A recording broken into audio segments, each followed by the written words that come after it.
All the things are like the machinations are happening. We are streaming live on Facebook. Good morning. Good morning. Thank you so much for being here.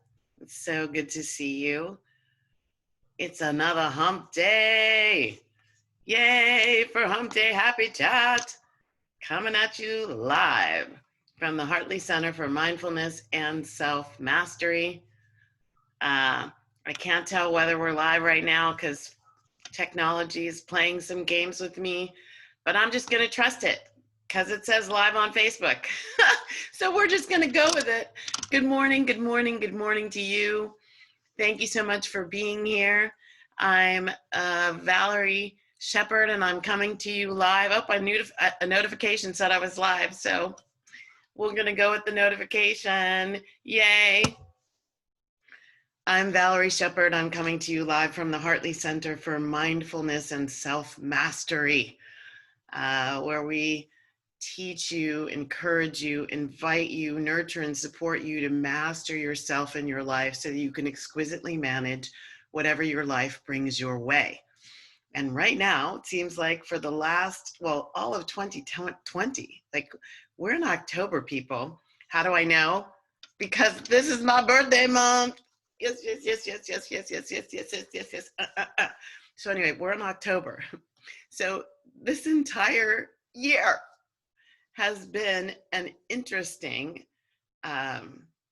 collection of experiences. And I say interesting because that's the best container that I can put everything in, from every angle that I look, from wherever whatever my vantage point is. Interesting works. Interesting in terms of kind of what's been coming up for me, interesting in terms of what I'm working on with my clients, interesting in terms of just looking out over the horizon and wondering what's coming next. Like, we still have 3 more months in this year. We still have some really major things that are supposed to happen in this year, and it's what is coming next. And this is where self-mastery becomes incredibly important, because life is not controllable from an out there perspective. Our happiness, when it depends on what's going on out there in the world, it's very conditional.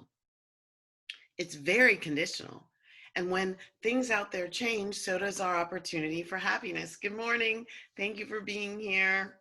I kind of see you. I need to like pick up my phone and look at what's going on my phone, but I'm going to leave that alone for now because I'm just going to trust that all is well, which is interesting because it goes with what the topic is today.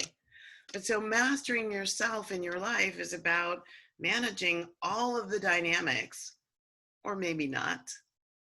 It's managing the dynamics that are going in here on this magnificent instrument that you are. This magnificent instrument that you are. And so your happiness is really dependent on you. And that can bring up a lot in people. That's today's topic. It's up to you. Now, where did this come from? I do my own intention and embodiment practice. I do it in the mornings, do it in the afternoon, do it in the evenings. I'll stop sometimes when I'm so focused on, making the donuts, getting the things done. And I'll take a breath and go back into center and get clear on, like, what am I doing?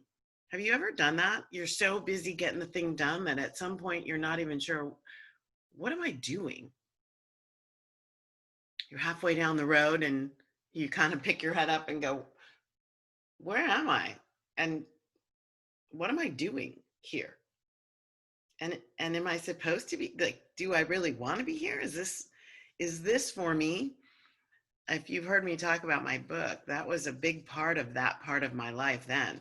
There was a major question that I kept hearing coming from inside me. Nobody was asking me outside me. It was coming from inside me. Is my life really my life? Like, I'm not really sure. What am I doing here? So I do my intention and embodiment practice, and one that I'm reminding myself of that has come up in some um, spiritual healing and counseling and stuff that I do with, I have a spiritual counselor, and things that have been coming up with Michael. And I'm reminding myself of this. It's up to me. And in this particular healing that we were working on, it was up to me to take the weight off my back, the weight. It's up to me to take it off. It's up to me. Get the weight off my shoulders. Stop making everything so heavy and so imperative. It's up to me. It's up to me to be able to see things differently, to be different in my own life. Like nobody else can do that for me. So this idea was playing in my essence over and over. It's up to me. It's up to me. Which is a beautiful, empowered place to be, like internal locus of control. I love that psychological term, meaning that what happens in my life, my belief is that I am the cause to whatever that effect is. Internal locus of control. I have causal responsibility and causal power. Causal power. Now, sometimes when we hear this, it's up to me, that in and of itself feels heavy. Like there's no happiness in that thought. It's up to me. That means it's up to me to do it all. I bet you there are some of you out there who are thinking the same thing I'm thinking, that is like, yeah, I know if I don't do it, nobody else will. That's the way I've felt for a long part. If I don't do it, nobody else will. And I don't know about you, but even right now, in the moment of feeling that thought, there's a lot of uncomfortable heaviness. And there's also a lot of hurt and sadness. Hurt and sadness about, I don't want to be alone. I don't want to do it all by myself. I don't want to do it. I can hear this little girl voice, but I'm afraid of being all by myself. I don't want to be left alone. And then there's a part of me like, I can do it. Nobody will help me. Then I'll just get it done all by myself. It's like that anger, the empowered, angry person. And there has been that in me. People used to say, why are you so angry? That's a whole nother story. So this whole idea of it's up to you, Valerie, it's up to you. It's up to me to be there in the space of releasing any hurt and sadness and remembering what that is. When it's up to us, it's actually being the causal nature, but without all the negative. Why? Because we don't need to hear it in the space of, I'm alone. And see, if I don't do it, look what happened. Nobody else did it either. See, some people even think that way with their staff, with the people who are right there in front of them wanting to help them. And it's not showing up that way. And they go, told ya, see, I didn't do it. They dropped the ball, told ya. But what do you think I'm thinking? When I got this really clearly, it's not always that easy to live. You have to be committed. But what if in this moment of hearing this, it's all up to me? I remember, what if you remember the spiritual laws of the universe, and that the spiritual laws of the universe are operating 24/7, 365. Whether you know it or not, understand it or not, believe it or not, like it or not, the laws of the universe are going to do what they're going to do. Just like gravity, just like the physical laws, law of thermodynamics, law of gravity, there are spiritual laws. Law of reflection, law of attraction, law of gratitude, law of cause and effect, or law of karma. These laws are operating all the time. And when you remember that, and you remember what's really up to you, what's really up to you, what's really up to you, is a lot less than what you may think based on your conditioning. So, what's really up to us is to set our intention.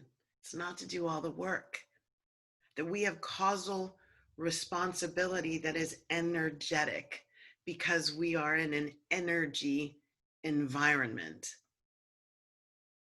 What's going on in here energetically is reflected out there physically and energetically. Do you get that? So it's up to us, it's up to me in my life to set my deepest intent. So going deep within and getting clear on what's really that which I desire without the wounds, without the hurts. When I get to the pure, rich, spiritual human person that I am, what's really down there? What did I come here to do? My deepest intent. So that's part one.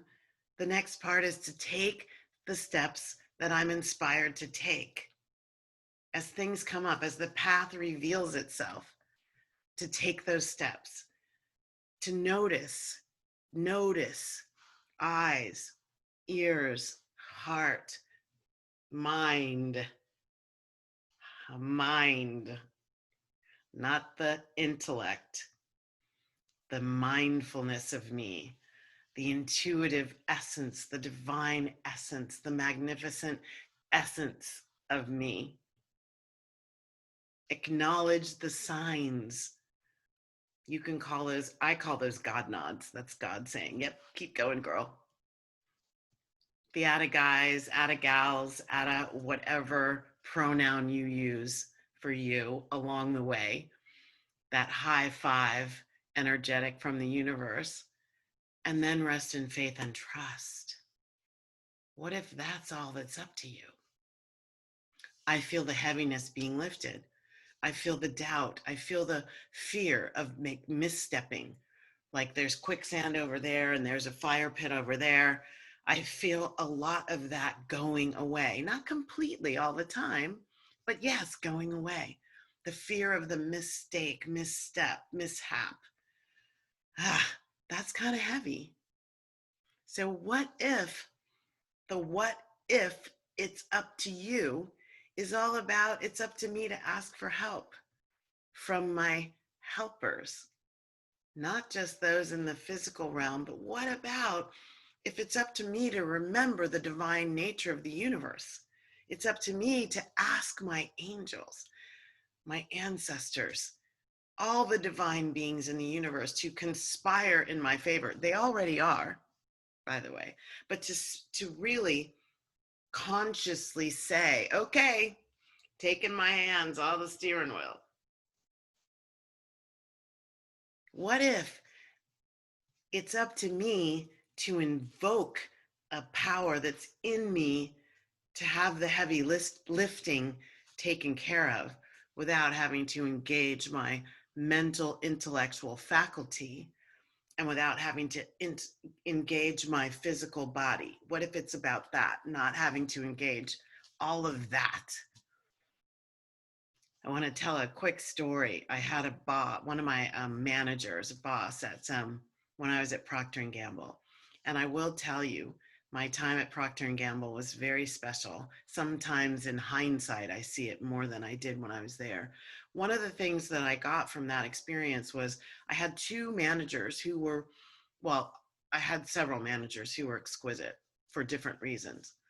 And two of them really stick out in my mind for a couple of things.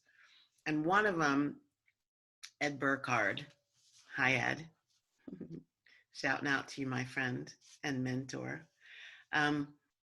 who said something to me that has stuck with me for a long time, ever since this. So this was in probably in early 2000. So we're going to say at least 20 years. This has stuck with me, 20 years. And he was talking about the pressure I was feeling and all the dynamics going on with the business. And that I was just probably looking pretty ragged. I didn't manage stress very well back then. And I didn't know how to leverage the me that I know now. I didn't know a lot of this that I know now at a conscious level. Consciousness rising, baby. And so I was probably looking haggard. I was frustrated. I was tired. I was mad. I was angry, like that I had to do it all by myself, even though I had a team of people working with me. And he said to me one day, we're in his office in our weekly meeting, and he said to me, asked me, so I have a question for you. And I was like, okay. And he said, why do you keep taking the monkey? What? Now, remember, this is my boss. So, of course, I'm trying to look intelligent, like, oh, I know what that means. Take the monkey. I'm like, is this a joke? I don't I don't get, why do I keep taking the monkey? What the hell are you talking about? So he says, yeah, my best advice for you in this is stop taking the monkey. And I was like, I have no idea what you're talking about. Do you know what he's talking about? Like right now, we can all do a collective look over the shoulder for the monkey on your back. Yeah. Now, what he helped me see in that moment was the monkey on my back was one that I had squarely put there. And he went on to tell me the behaviors that he noticed that were me taking the monkey. This is a great one. You're in a meeting, in a Zoom meeting, because they're all virtual these days. You're in a meeting and there's something that needs to be done, and nobody raises their hand and says, I'll do it. What do?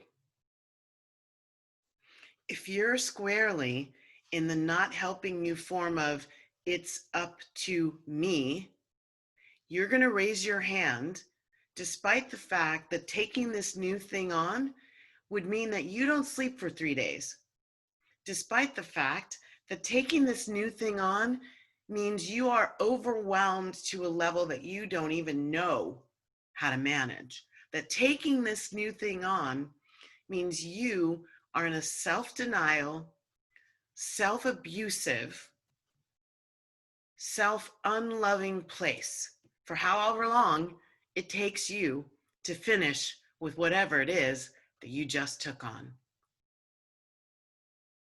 That's what stop taking the monkey is.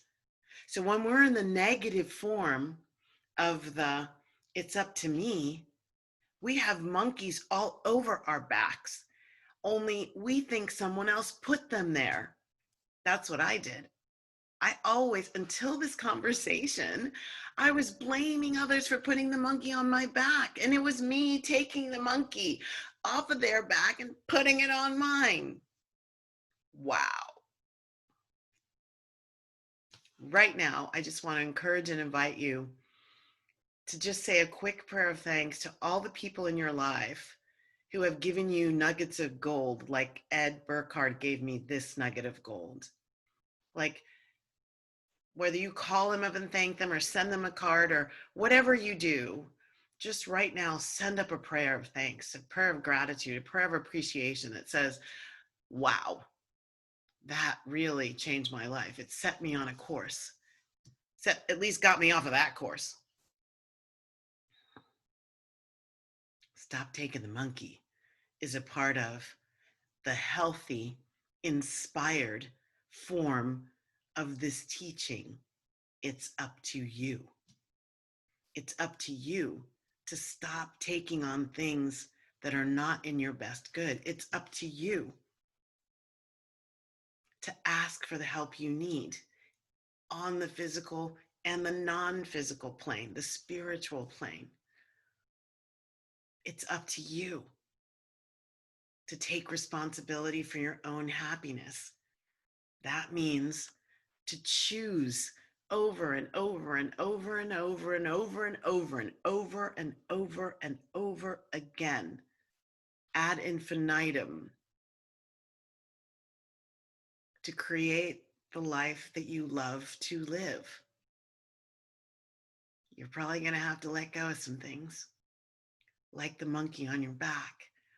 It's up to you to spend time going inward, like meditating, reflecting, being introspective. It's in here, it's not out there. That is going to reflect this Hermetic principle: as within, so without, as above, so below. You want to see it? Be it. It's up to you to discern your deepest intent for your highest good. What is that juicy, delicious thing calling to you that will really take you higher and higher and higher into your true self? It's what you came here for. Did it get covered up with some heavy monkey stuff? I gotta do this, I gotta do that, I gotta please my parents, I gotta make it all about helping other people. I gotta. If I don't do it, nobody will. Wow. It's up to you to notice those things are running you ragged, running you into the ground, and stand for something different in your life. Stand for you. Stop taking the monkey. It's up to you. It's up to you to know what's moving in you at a soul level. At a soul level. The deepest intent is the soul level. The soul's going to keep calling to you. I talk in my book about, I heard the call. And for whatever reason, some of them or most of them motivated by the subconscious false self, the woundology of me, I didn't want to take the steps. I didn't want to hear that voice because I had other ideas about what I had to do in order to get the love that I wanted, in order to get the approval that I wanted, in order to be seen, in order to be heard, in order to be accepted. But my soul kept calling me. Hashtag, boom, feed your soul, not your ego. Feed your soul, not your ego. It's up to me to let go of the steering wheel just a little bit in my life, to learn to be in this cosmic bicycle built for two and driving from the back seat. Oh my gosh. Bicycle built for two, driving from the back seat. Huh. Being comfortable there, being joyful there, being in faith and trust there, knowing that I can't see everything because there's something right in front of me that might be obscuring my view, that higher self driving the front seat, but it's taking me exactly where I need to go, exactly when I need to be there. Ha. Juicy and delicious. Makes me want to say yes. Yes, yes, yes. Here's the other one that I love looking at. My life works beautifully. Everything in my life works now and forevermore. Yes, yes, yes. Yes, yes, yes. Yes, yes, yes. It's up to you to do less and see the more show up anyway. Be it to see it. Yay. It's up to you to stay grateful, to stay light, to stay easygoing. That's up to me too. Yay.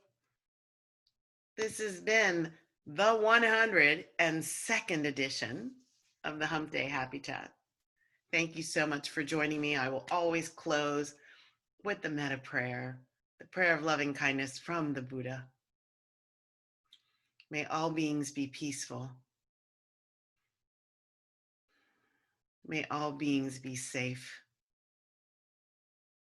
May all beings be happy.